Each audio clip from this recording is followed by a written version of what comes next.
Hello everyone, मैं मनोज आप सभी का कॉन्सेप्चुअल ज्ञान पर स्वागत करता हूं। सबसे पहले आप सभी को मेरी तरफ से happy new year. I wish ये नया साल आप सभी के लिए एक प्रॉस्परस और काफ़ी ज़्यादा हैप्पीनेस वाला साल रहेगा। आई विश इस साल आप और ज़्यादा हार्ड वर्क करो और ज़्यादा डेडिकेशन से अपने ऊपर मेहनत करो ताकि आपकी personality over a period of time develop होती रहे। ये मेरी 2021 की सबसे पहली वीडियो है और इस वीडियो में एक्चुअली जो मेरा टॉपिक है वो पहली बार मैं किसी के कमेंट का रिप्लाई कर रहा हूँ। मेरी वीडियो पे कमेंट आया था, वो वीडियो थी टारगेटिंग प्री बोर्ड। मैं आपको भी दिखा देता हूँ कमेंट। मुझे हर्ष शर्मा ने कमेंट किया कि भाई प्रैक्टिकल एग्ज़ाम के बारे में बताओ कि कैसे उसके लिए प्रिपेयर करें, 20 में से 20 कैसे लेके आएँ। और उन्होंने मुझसे एक क्वेश्चन भी पूछा है कि आप ये भी बताओ कि अगर हमारा वाइवा अच्छा जाए बट अगर हमारी फाइल इतनी अच्छी ना हो, ऑन एन एवरेज हो, तो क्या फुल मार्क्स मिलेंगे। इसी क्वेश्चंस के बेसिस पर आज की मेरे वीडियो का टॉपिक है कि किस तरह से आपको अपने प्रैक्टिकल एग्जाम के लिए प्रिपेयर करना है। और इसी क्वेश्चन को मैंने अपना बेस बनाकर इस पूरी वीडियो का फ्रेमवर्क रेडी किया है। ठीक है, पहले बात करता हूँ पहला पॉइंट क्या जो उन्होंने मुझसे पूछा कि आखिरकार प्रैक्टिकल एग्जाम के बारे में थोड़ा सा बताओ तो होता क्या है। तो फर्स्ट पॉइंट था कि भाई प्रैक्टिकल एग्जाम होता क्या है, क्या जरूरत है कि प्रैक्टिकल एग्जाम लेने की। सेकंड पॉइंट है टॉक्स अबाउट कि आप ऐसी कोई स्ट्रैटेजी बताओ या तरीका बताओ जिससे हमारी प्रिपरेशन भी अच्छे से हो जाए और I can get 20 out of 20, क्योंकि ये हर एक स्टूडेंट का ये मेन पर्पस होता है कि भाई हमें प्रैक्टिकल एग्जाम में फुल मार्क्स ग्रैब करने हैं। तो इस वीडियो में इस पॉइंट को रखते हुए मैं प्रॉपर स्ट्रैटेजी एक्सप्लेन करूंगा। वो सारी इंपॉर्टेंट बातें करूंगा जो आपके प्रैक्टिकल एग्जाम के लिए बहुत ज़्यादा इंपॉर्टेंट है। माइट भी वो 10th क्लास का स्टूडेंट हो सकता है और 12th क्लास का स्टूडेंट हो सकता है। तो इनका काफ़ी कमेंट काफ़ी वैल्यूबल था जो मुझे लगा कि सारे स्टूडेंट्स के लिए काफ़ी यूजफुल होगा। तो इन्हीं दो क्वेश्चंस को कंसीडर करके मैं सारे पॉइंट आपको एक्सप्लेन करूंगा। ठीक है, लेकिन सबसे पहले हमें ये समझना जरूरी है कि प्रैक्टिकल एग्जाम की इंपॉर्टेंस है क्या, वो प्रैक्टिकल एग्जाम होता क्या है। देखो, आप सभी को पता है कि थियोरेटिकल नॉलेज जितनी इंपॉर्टेंट है उससे भी ज़्यादा इंपॉर्टेंट होती है आपकी प्रैक्टिकल नॉलेज। और प्रैक्टिकल नॉलेज का बेस होता है आपकी थियोरेटिकल नॉलेज। आपकी किसी भी सब्जेक्ट की प्रैक्टिकल नॉलेज को चेक करने के लिए आपका प्रैक्टिकल एग्जाम होता है ताकि ये पता चल सके कि आपको उस सब्जेक्ट की प्रैक्टिकली नॉलेज कितनी है। इसीलिए ये कोर्स में इंट्रोड्यूस किया गया, ये जो मैं समझता हूँ कि हाँ प्रैक्टिकल एग्जाम का इम्पैक्ट होता क्या किसी भी स्टूडेंट पर। क्योंकि हम थोड़ी एग्जाम लिख के आते हैं, ठीक है, जो पढ़ाया वो लिख के आ गए, बट उसकी practical approach I don't think so, जब तक हम उसको प्रैक्टिकली करते नहीं हमें पता चलता। ओके, तो उस अप्रोच से प्रैक्टिकल एग्जाम इंट्रोड्यूस किया गया। मेरे टाइम में तो हमारे सिर्फ 12th क्लास में 3 सब्जेक्ट्स में प्रैक्टिकल एग्जाम थे, बाकी मैथ्स और इंग्लिश में ऐसा कोई प्रैक्टिकल एग्जाम था नहीं, इंटरनल एग्जाम।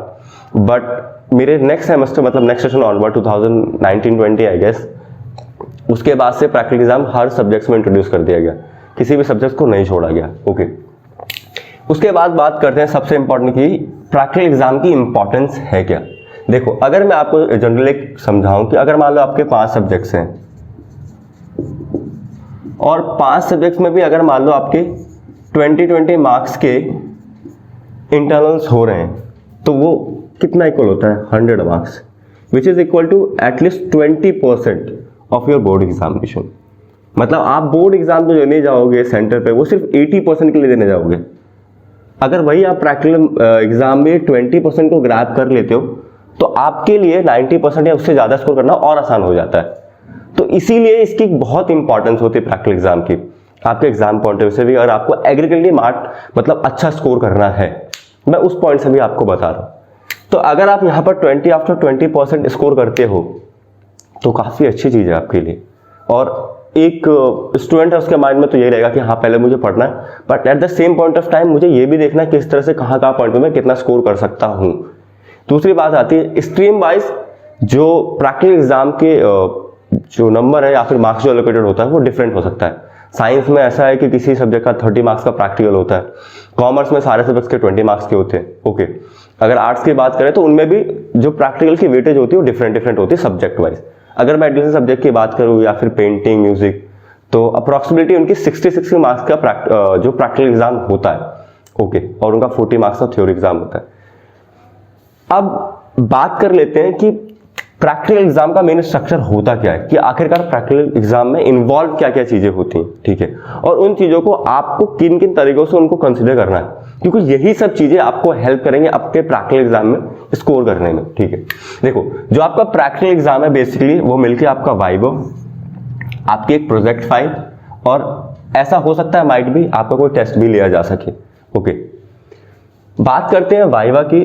तो वाइवा बेसिकली क्या है कि आपने जो प्रोजेक्ट फाइल बनाई है, ठीक है, आपको उससे रिलेटेड क्वेश्चन पूछा जाता है। ये जो है वो रिटर्न बात होती है कि हाँ, आपने जो फाइल प्रिपेयर की है उस फाइल से रिलेटेड आपको क्वेश्चन पूछे जाएंगे वाइवा के अंदर, लेकिन ऐसा रियलिटी में होता नहीं है। जो एक्सटर्नल्स आते हैं वो आपसे ऐसा भी हो सकता है कि वो सिर्फ आपके प्रोजेक्ट फाइल से रिलेटेड क्वेश्चन पूछे, और दूसरी केस ये भी हो सकता है कि वो आपको जनरली पूरा उस सब्जेक्ट से कोई भी क्वेश्चन उठा के पूछ सकते हैं रैंडमली, ठीक है। तो अगर आपको मैं ये बोलूं कि आप सिर्फ अपने प्रोजेक्ट फाइल को प्रिपेयर करो तो वो सही नहीं होगा, क्योंकि टीचर टू टीचर मैटर करता है कि वो टीचर आपसे क्या प्रोजेक्ट फाइल के बारे में पूछने वाला है या पूरे पूरे सिलेबस में कहीं भी पूछा जा सकता है। हमारे जो एक्सटर्नल थे उन्होंने तो फाइल से कम पूछा, इनफैक्ट बुक के अदर चैप्टर से ज्यादा पूछा, ठीक है। इनफैक्ट तो अगर मैं आपको एक अपने टाइम की बात बताऊं तो अकाउंटेंसी में जो मेरे एक्सटर्नल आए थे उन्होंने मुझसे पूछा कि what is the name of your third book, accountancy की थर्ड जो बुक वॉल्यूम है उसका नाम क्या है। तो मैं प्रिपेयर था कि भाई मैंने प्रोजेक्ट फाइल बनाई है उसमें से क्वेश्चन आएगा, लेकिन वही एकदम out of the box question तुरंत, जो फाइल बनाई थी उनमें से एक क्वेश्चन भी नहीं था, ठीक है। तो मैं ऐसा नहीं कहता कि फाइल में से ही आएगा, ओके, आपको प्रिपेयर तो करना है टॉपिक, बट कुछ भी पूछा जा सकता है, वो टीचर में मतलब टीचर में मैटर करता है कि वो कैसा सवाल पूछते हैं, ठीक है। तो वाइवा है, प्रोजेक्ट फाइल है, टेस्ट है। अब देखो तीनों बातों में तीनों पॉइंट में आपको किन किन बातों का ध्यान रखना है, ठीक है, मैं उस बात पे भी बात करता हूँ। सबसे पहले बात करते हैं प्रोजेक्ट फाइल की, ठीक है। तो टीचर्स आपको ऑप्शन देते हैं कि आपको प्रोजेक्ट बनाना किस पर है, क्या टॉपिक होगा। ये भी हो सकता है कि टीचर्स आप पे शायद टॉपिक थोप दे कि इस टॉपिक पे आप बनाओ। तो जो भी टॉपिक आप सिलेक्ट करो, सबसे इंपॉर्टेंट बात है कि उसकी जो प्रेजेंटेशन होनी चाहिए फाइल की काफी नीट एंड क्लीन होनी चाहिए। ऐसा नहीं कुछ भी सजा के बना दो, जो टॉपिक है उसको नाइसली प्रेजेंट करो, ठीक है। सेकंड है आपकी टॉपिक कवरेज। जो टॉपिक सिलेक्ट करोगे उसमें जितने भी पॉइंट बन सकते हैं आप उन सारे टॉपिक्स को कवर करोगे, जो आप दिखाओगे अपने इंडेक्स में। ये काफी एक अच्छा वे होता है प्रेजेंट करने का आपके फाइल को। और उसके बाद ये इंपॉर्टेंट है, ठीक है, कि जिस तरह की फाइल आप बनाते हो उसका सारा कंटेंट आपको माइंड में होना चाहिए थॉरली, कि आपको सारी चीजें पता है कि आपने फाइल में लिखा क्या क्या है। क्योंकि इनफैक्ट अगर वाइवा में आपसे क्वेश्चन पूछा गया आपके फाइल के बेसिस पर और आपको नहीं पता है तो काफी कहते हैं ना सेमफुल बात होगी। तो you have to very careful about this, okay. अब प्रोजेक्ट में जो आपने फाइल बनाया वाइवा पे उसी के बेसिस पर पूछा जाएगा, या फिर आपसे कुछ और भी चीजें पूछी जा सकती है। अब देखो यहाँ पर क्या है कि हर एक पॉइंट के ना मार्क्स ऑलरेडी एलोकेटेड है, कि जैसे वो हो गया कि वाइवा का 4 मार्क्स है, ओके, प्रोजेक्ट फाइल का 4 मार्क्स है, या टेस्ट का जो भी मार्क्स हो सकता है एज पर सब्जेक्ट। लेकिन मैं बात करता हूँ 20 मार्क्स का, तो मान लो 12 मार्क्स का टेस्ट हो गया, 4 + 4 8 + 12 = 20 मार्क्स। एक जनरल सा एग्जाम्पल दे रहा हूँ, ठीक है। अब जो ये 4 मार्क्स वाइवा को एलोकेटेड है, मेनली 4 या 5 नंबर ही होते हैं। तो अब जो आपको वाइवा में जो मार्किंग की जाएगी ना वो सिर्फ इसी मार्क्स के बेसिस पर की जाएगी। ये नहीं आपने वाइवा बहुत अच्छा दे दिया तो मैं आपको 20 आउट ऑफ 20 दे दूंगा, नहीं। आपका जो वाइवा का मार्क्स है ऑलरेडी एलोकेटेड 4 मार्क्स है, तो आपको 4 मार्क्स के बेसिस पर ही मार्क्स मिलेंगे। रही बात फिर फाइल की, ठीक है, आप फाइल कितनी भी अच्छी बना लो, मिलने सिर्फ 4 नंबर ही, ओके। तो ये चीज का ध्यान रखना है कि जितना मार्क्स है, जितनी मार्क्स की वेटेज अलॉटेड मतलब उसको अलॉटेड है, आपको उसी अकॉर्डिंग वर्क करना है। ओवर भी नहीं करना, कम भी नहीं करना, इक्वल रखना है बैलेंस में, ताकि आपको सेम मार्क्स मिले। तो ये प्रॉपर एक स्ट्रक्चर होता है किसी भी प्रैक्टिकल एग्जाम का जो इंटरनल्स होते हैं, ठीक है। लेकिन अगर मैं आपको एक बात बोलूं जनरली सी, कि अगर आपका एक अच्छा मतलब आपकी एक अच्छी इमेज बनी पड़ी आपके टीचर्स के सामने, ओके, आप पढ़ने में एवरेज हो या ठीक हो, ओके, तो आपको इजीली से मार्क्स मिलने में कोई दिक्कत नहीं आती, मार्क्स आपको आराम से दिए जाते हैं। बट यही बात है जो आपका वाइवा होना चाहिए, जिस तरह से आप प्रेजेंट करोगे सामने वाले एक्सटर्नल के सामने, तो आपकी पॉसिबिलिटी यही होती है कि आपको 90-20 मार्क्स मिल सकते हैं, ओके। और आपके अगर और अच्छा आपने प्रेजेंट किया है सही तरीके से तो 20 मार्क्स फॉर श्योर मिलता है। इतना कोई हार्ड एंड फास्ट रूल नहीं होता कि आपको मार्क्स नहीं मिलते, एवरेजली हर किसी को मिलते हैं। कम से कम तो अगर मान लो बच्चे को आता भी नहीं है तब भी 15-16 मार्क्स तो दे दिए जाते हैं। This is the reality, okay. Might भी डिफरेंट स्कूल्स में अलग हो सकता है, बट एक कंसिडर किया था जो नॉर्मली कि 15 से 16 नंबर मार्क्स मिल जाते हैं, लेकिन यहाँ लड़ाई 20 नंबर की है हर एक सब्जेक्ट्स की। ओके, तो ये था प्रॉपर के स्ट्रक्चर, जो आपका जो भी है ऑलरेडी इनका वेटेज एलोकेटेड होता है, तो आपको उसी में से ही मार्क्स मिलेंगे। ठीक है, तो यश आपने जो मुझसे एक बात पूछी कि अगर मैं फाइल मेरी एवरेज और वाइवा अच्छा गया, ठीक है, तो आपको इसी कैटेगरी के बेस पर मार्क्स मिलेगा कि अगर फाइल है, अगर आपने वाइवा अच्छा दिया तो एक बार को फाइल कंसिडर उतना नहीं भी करेंगे, एवरेज के भी मार्क्स फुल एलोकेटेड कर देते हैं। ठीक है, अब बात कर लेते हैं प्रिपरेशन स्ट्रैटेजी की कि एज तक मुझे प्रिपेयर कैसे करना है अपने प्रैक्टिकल एग्जाम के लिए। देखो, दो चीजें, एक तो आपको टॉपिक्स ऑलरेडी जो टॉपिक्स एलोकेटेड होंगे कि आपको ये टॉपिक से आपको अपना जो है प्रैक्टिकल एग्जाम आपका होगा, लेकिन मेनली क्या है कि आपके एंड टाइम तक, ठीक है, आपने ऑलरेडी सारे सब्जेक्ट्स प्रिपेयर कर लिए हैं, आपने सारा सिलेबस पढ़ लिया है, तो आपको ये रखना है कि मुझे पूरा सिलेबस एक तरह से थॉरली रिवाइज करना है, क्योंकि ऐसा हो सकता है कुछ भी पूछा जा सकता है आपसे, और at the same point of time जो आपका कंटेंट है, जो आपका टॉपिक है, आपको उसकी भी अंडरस्टैंडिंग होनी चाहिए। ठीक है, बात कर लेते हैं इस प्रोटेक्ट में कि जो अभी जो प्रैक्टिकल एग्जाम होने वाला है किसके अंदर, मार्च के अंदर, उसके लिए मुझे किस तरह से प्रिपरेशन करनी है। देखो, सिंपली मैं आपको यही बोलूंगा कि 15 फैब तक आप अपनी जनरल प्रिपरेशन करते रहो जो करते आ रहे हो हर सारे सब्जेक्ट्स की। ठीक है, माइट भी अभी भी आपको सारे फाइल्स के टॉपिक्स मिल गए होंगे, आप टॉपिक्स को बना रहे हो, टॉपिक्स को बनाते समय ये सारी बातों का ध्यान रखना है आपको।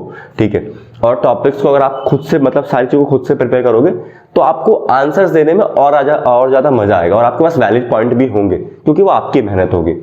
ठीक है, फैब 15 तक आराम से जनरली ऐसी जो भी आपकी प्रिपरेशन चल रही है उसको अच्छे से करते रहो। ठीक है, 15 के बाद आप आराम से अपना 15 दिन दो अपनी प्रैक्टिकल्स की प्रिपरेशन में। जो फाइल्स आपने बनाई है सारी फाइल्स को थॉरली पढ़ो। मैं तो यहाँ पे ये करूंगा कि जो प्रोजेक्ट फाइल है आपका उसके एक शॉर्ट नोट टाइप ना, ठीक है, आपने एक बना के रख लो। ठीक है, लास्ट 15 डेज में, जो 15 फैब के बाद टू मार्च 15 डेज जो है, आराम से उसमें आराम से आप बना के रख लो कि ये इस फाइल में मैंने ये कंटेंट प्रिपेयर किया, ताकि आपको ब्रीफ नॉलेज हो कि मेरे फाइल में मैंने किया क्या है। ओके, और ये बहुत ही सिंपल सी स्ट्रैटेजी, कोई हार्ड एंड फास्ट रूल नहीं है कि मुझे ये करना पड़ेगा ये करना पड़ेगा। आप नॉर्मल जो आपकी प्रिपरेशन चल रही है बोर्ड एग्जाम के लिए, उसे करने के साथ साथ थोड़ी सी एडिशनल चीजें जो आपको करनी पड़ेगी। ओके, अगर इन चीजों को आप करते हो, इन सभी बातों का ध्यान रख के, और जो भी टीचर्स की गाइडलाइंस होंगी उसको फॉलो करके, तो बहुत आराम से आपके प्रैक्टिकल एग्जाम में full out of full marks score किया जा सकता है। मेनली जो क्लास में अच्छे बच्चे होते हैं, जिनकी इमेज अच्छी बनी होती है टीचर्स के साथ में, या जिनका इंटरनल्स अच्छा जाता है, उनको मार्क्स मिलते हैं आराम से। कोई हार्ड एंड फास्ट रूल नहीं है कि आपको इतना अच्छा करना पड़ेगा। Okay, just be relax. और ये जो टाइम आपको मिला है कि आपके एग्जाम्स मई तक, मतलब मई से स्टार्ट होंगे, अच्छे से इस टाइम को यूटिलाइज करो और प्रैक्टिस करो। ऊपर से 70% सिलेबस भी है, तो काफ़ी सफिशिएंट टाइम मिला है, तो रिलैक्स होकर चिल होकर एकदम प्रिपरेशन करो। Okay, practical exam is very important, ध्यान दो, बिकॉज इसका वेटेज है 20 to 25%, वैरी करता है स्ट्रीम टू स्ट्रीम। तो ये थी प्रॉपर एक brief information about your practical exam. I hope कि आपको चीज़ें समझ आई हो, और अगर लगे कि आपको कोई और पॉइंट भी डिस्कस करना है जिस पे मैं अपने पॉइंट रख सकता हूँ या समझा सकता हूँ, तो कमेंट करके मुझे जरूर बताना। ठीक है, and obviously you can subscribe my channel, ये बोलने वाली कोई बात है नहीं। अगर अच्छा लगेगा तो सब्सक्राइब करके ही जाओगे। And thank you so much and all the very best.